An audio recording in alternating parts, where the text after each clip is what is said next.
Hi, in this video, I'll show you another cool automation that I built using ClickUp N8N and a car tracking services API. If you have a GPS tracker on your car and they have API access and integration, you can use them to get all the information about your car. For example, here you can see, here's someone who requested the vehicle. I've connected this with a form. Whenever someone wants to take a vehicle, they need to fill out a form with these details: starting mileage, ending mileage, fuel level, postcodes, vehicle name, etc. Then you can see the vehicle that's assigned to each specific person. These details will be coming from the form, and these are the live details: address, speed, last update timestamp, battery level.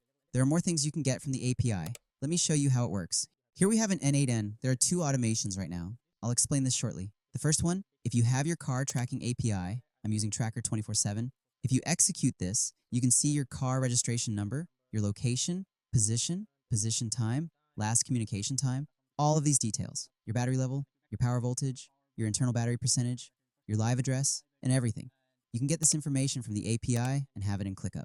What I did, I added their API endpoint or URL, got the information, then mapped it in a code node. Since I have several folders, spaces, and lists, I had to map that and then match it with the vehicle registration number. And after that, then I update the task. Basically, the battery level, the last update timestamp, speed, live address.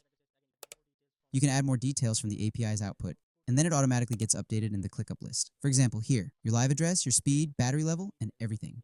The second automation I mentioned, why is it there? It's because of this. Since this will be running based on a scheduled trigger, so you can schedule it every hour and it will give you an update of your vehicles. You can customize this scheduled trigger. But for example, let's say you're in the ClickUp list and you want to know the status of your vehicle instantly.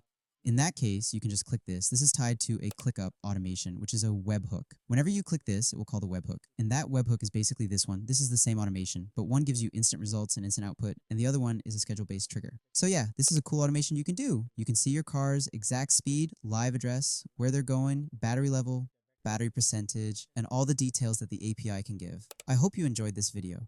If you want similar automations built for your business, we specialize in workflow automation using N8N, Make.com, and Zapier. Whether you're in finance, real estate, or any other industry, we can help streamline your entire operation. To get started, visit our website, send us a message, or book a consultation call. So if you like this video, give it a thumbs up, and if you found this helpful, follow Camel Tech for more system design insights. Let's make your systems work for you, not the other way around. And thank you for watching.